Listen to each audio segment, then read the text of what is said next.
Yo, what is going on, everybody? It's your boy Grip and Rip back here with another video for you guys today. And in this video, we're going to be talking about why the hobby is going to change forever next year. Because I think we're on a trajectory to see some major change, and it's going to affect this hobby in the long term for a very long time. So before we get into that, thank you guys so much for joining me on this video today. Can we get a minimum of 100 likes on today's video? Is that is the best way you can help me grow this channel is by hitting that like button. And speaking of growing the channel, we're doing a giveaway. We're giving away hobby packs of Series 2. All you gotta do to enter is be publicly subscribed, like this video, turn on the post notifications for all the content you see on the channel, and last, but certainly not least, leave a comment in the comment section on who your all-star representatives were on your favorite teams, or team, doesn't matter. I'll pick the winner once we hit 7,000 subscribers, so there's that. So we're not too far off 7,000, not too far off at all. Hopefully by the end of September. I would like to give away these packs by the end of September. That would be awesome if we could do that. Because the next giveaway, depending on when we give the other one away, is what we're going to do. So, do we do Chrome? I don't know. Do we do Platinum Chrome? I don't know. Do we do the godforsaken Allen and Ginter? I don't know. Do we do Pro Debut, which is one of my favorites, honestly, personal favorites? Do we do update?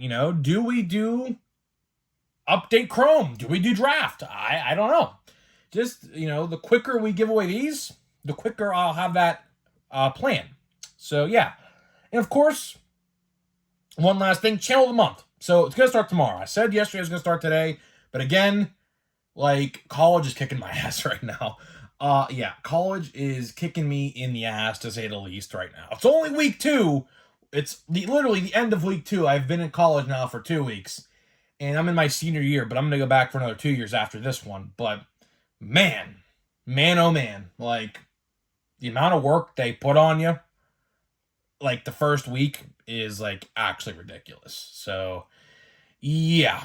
We're going to do it tomorrow. I'm going to WWE Payback today. So, of course, if you guys are WWE fans, keep an eye out on Peacock. I am in section 103, so if you're watching on the television, I will be on the right-hand side of the screen. I'm in row H, so if they pan over that side of the screen, I should be on screen.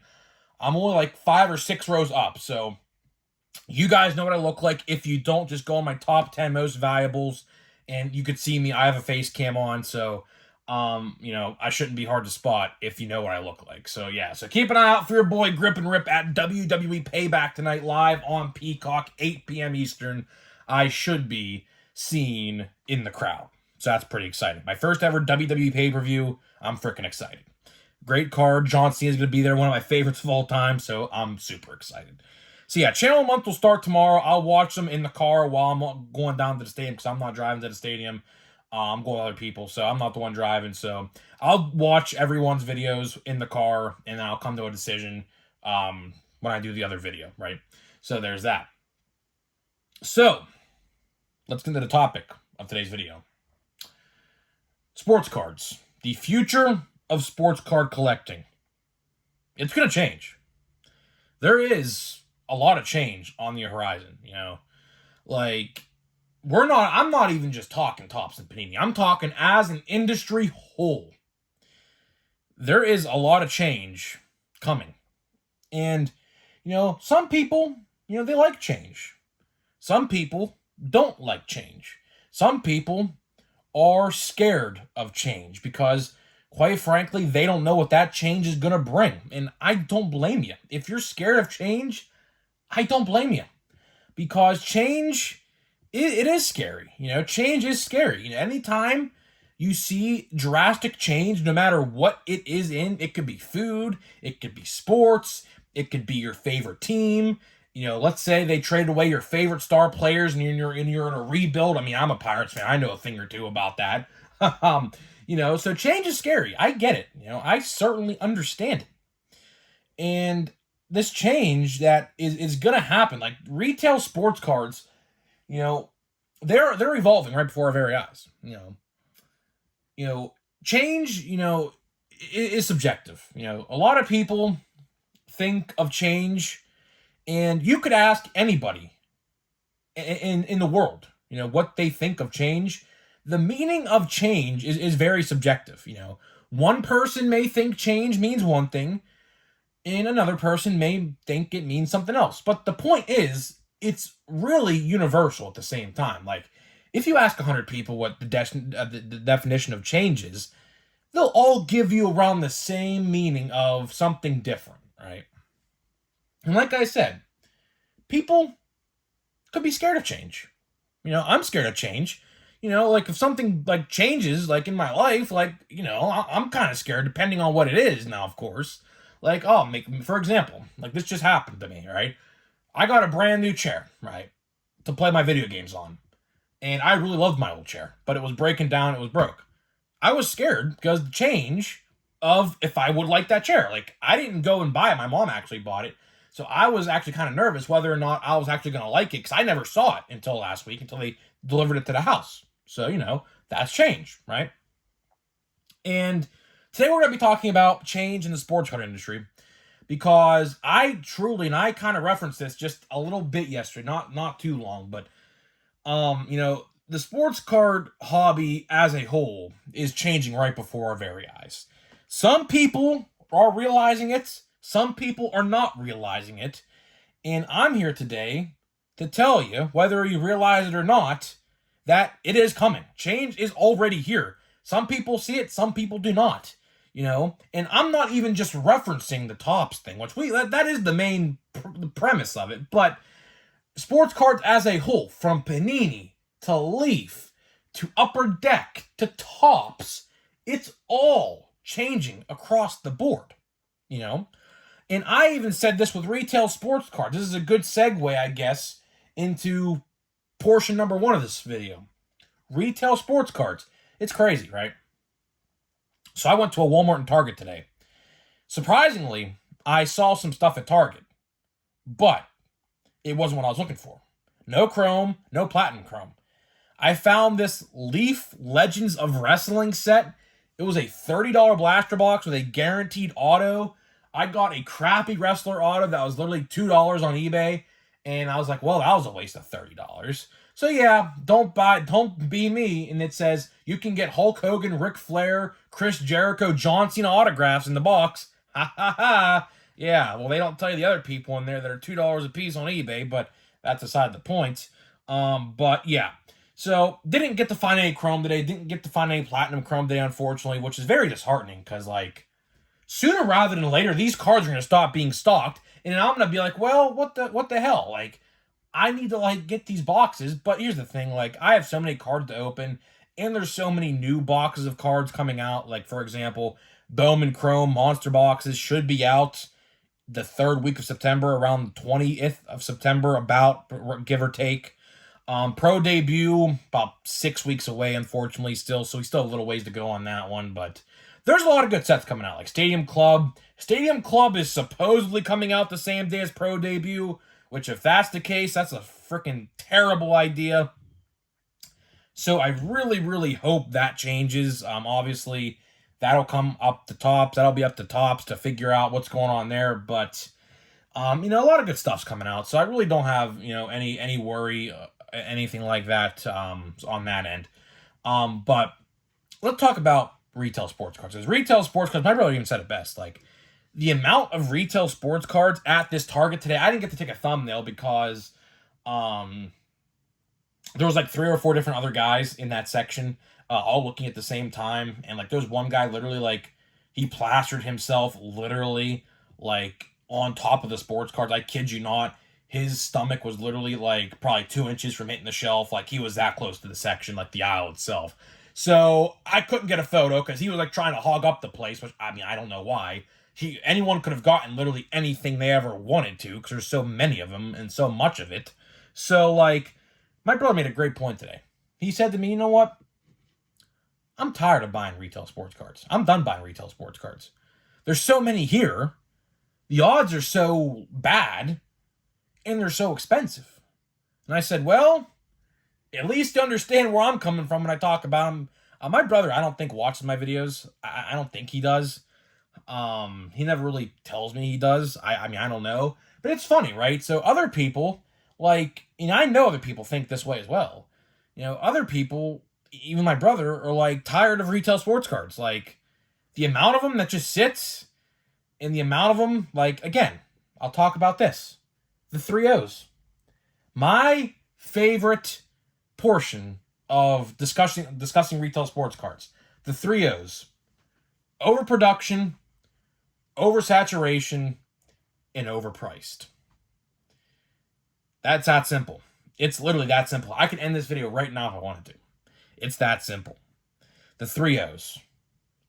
And then, in return, hobby products end up selling out relatively very quickly because retail sports cards are so bad, people are finally waking up to the fact, hey, like, let's buy hobby instead of retail. I make this comparison all the time. If you guys watch me, you guys know what I'm going to say right now.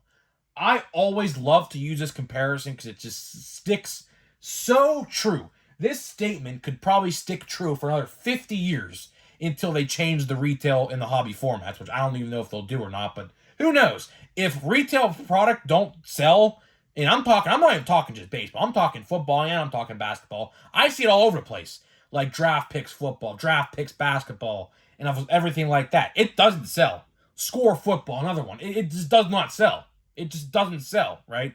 So I use this comparison. I use this example. It just rings so true. Why on earth, with how expensive retail boxes are, a blaster box will cost you on average, including tax, about $30 to $31. Now, with Chrome, that's a different story. Add a couple dollars onto that, and you'll get the total for that. I say this all the time. If you're going to buy $120 worth of Stadium Club, why don't you just buy a hobby box? Like, seriously. Just buy a hobby box, because for 4 blaster boxes, that's about $120 equivalent. Are you going to pull 2 autos in 4 blaster boxes? Chances are, probably 99 times out of 100, you're probably not, So I always make this comparison, and it just rings so true, and it'll always stick true to me. And finally, I think people are starting to wake up. Like, for example, that's why Stadium Club sat on the shelves and have clearance stickers on them as we speak from last year, because people would rather buy the hobby formats. Same thing with Gallery, which we're opening right now on the channel from last year. People would rather buy the $90 box with 2 autographs over blaster boxes if you're getting $100 worth of blaster boxes, because it makes no sense. It literally makes no sense. Same thing with Fire. You guys know I pulled the best hit of my life out of Fire last year. Well, and there goes O'Neal. But here's what I pulled. This O'Neal Cruz card out of Fire last year. You can go see the short. I uploaded it. You can see the reaction in real time, right? Why on earth would you go buy $4 or 4 blaster boxes of Fire when you could just buy a hobby box or a monster box, whatever they called them, and get 2 autographs, So, like, I truly believe, like, we are going to see massive change, because these boxes are not selling, You can fight me tooth and nail about this subject. I will always tell you the same thing. If a set suffers from the 3-O's, overproduction, oversaturation, and overpriced, they're not going to sell. Look at Series 1 from 2023. It suffered from every one of the 3-O's. Overpriced. Is that blaster box worth $30? Hell no. Oversaturation. Odds are terrible. And overproduction. They printed it to the moon. 3-O's, 3 strikes, you're out. Plain and simple. Plain and simple. Bowman. I love to use this example too. Bowman, right here. Widely considered the best retail set of the year. Fun fact, I pulled 2 autographs out of 4 blaster boxes, one of which was going for about $250 at the time of my opening that box. Now, I don't know how much it is now, because I quite frankly haven't checked, but it's Adrian Beltre's son. So, and it's a numbered parallel as well. So, again, let's go through the 3-0s. Was Bowman 2023 overpriced? Not for me, it wasn't. I got a lot of value out of it. Was it oversaturated with base cards? No. Was it overproduced? Not really. It's sold out everywhere, and I can't find it no more, so it's nowhere to be seen. Again, I'll always say this. If a product suffers from the 3-0s, it'll sit on the shelf. If it doesn't suffer from the 3-0s, like Bowman did, you will never see it. You'll see it for a couple weeks, and it'll be gone. That's the problem. That is the problem with retail sports cards and the hobby as a whole that needs addressed. Absolutely 110% needs addressed. I get it. There are more collectors now than ever before. That's great. It is great. But at the same time, you have to find a little gray area that not to pass. If you go over the line, you're printing too much. If you go under the line, you're printing too little for today's demand, right? That's the problem with today's sports cards, right? Just retail sports cards don't sell. That's the problem. That is the whole point of this video. Like, again, I will always fight tooth and nail for this. Like, there needs to be change. And I believe we are seeing change right before our very eyes. We are. You know, with the whole Topps and Panini lawsuit, which I firmly do believe. I mean, I will say this until it gets, made official. I'm a firm believer that Topps is going to get the football stuff. Like, they are going to win. I don't know what evidence Panini has or what is going with them in this case, but I truly believe that Topps is going to have 80% of all major sports in their hands by the end of next year. Although it's not confirmed that basketball is done with Panini yet, they are due to leave Panini by the end of 2024, I believe. So, again, it's very, very close. Topps is going to have almost every major sport, including the WWE that goes back to them next year as well, in their hands, right?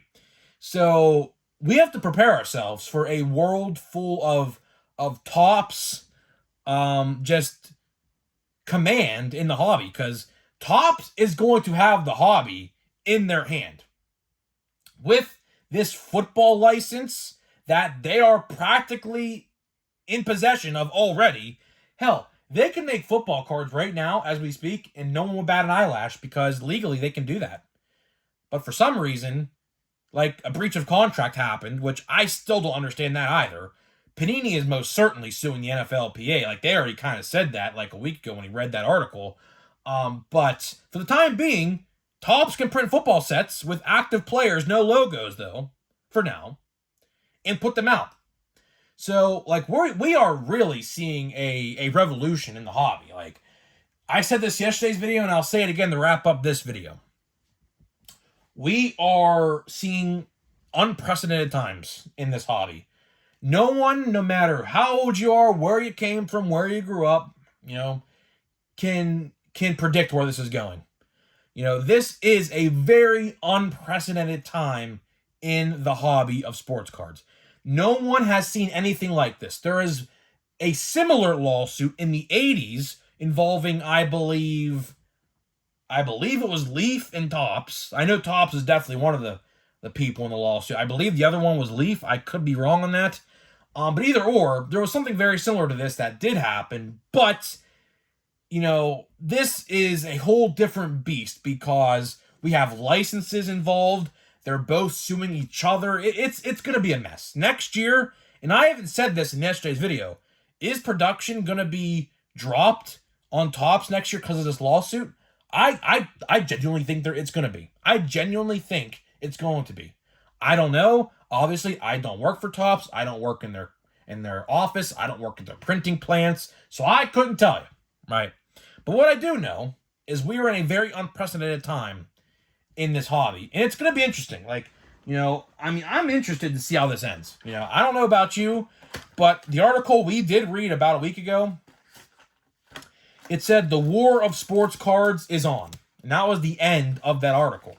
And that last quote in that article, that last sentence, couldn't speak any more true. Could not speak any more true than what was said. We are in a sports card war right now.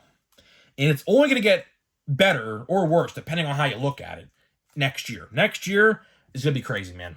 I said this in yesterday's video. Next year is most certainly going to be crazy. And I'm all here for it, man. I'm all here for it. Because here's what I say. Competition is better. When you have people competing with each other, it's better for the hobby.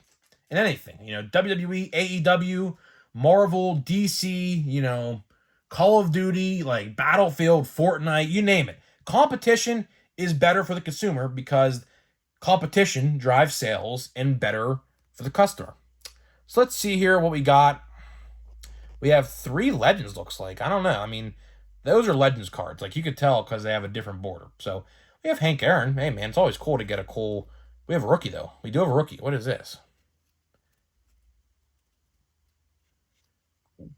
Padres rookie. C.J. Abrams? Maybe? Yes, C.J. Abrams. So, rookies looks like have a different border, but Jeremy Pena here has a blue border. Huh. Okay, well, I don't know what's going on there. What's so different about this one that I'm not seeing? Eddie Murphy. Not numbered or nothing. Huh. Maybe it's just... I don't know.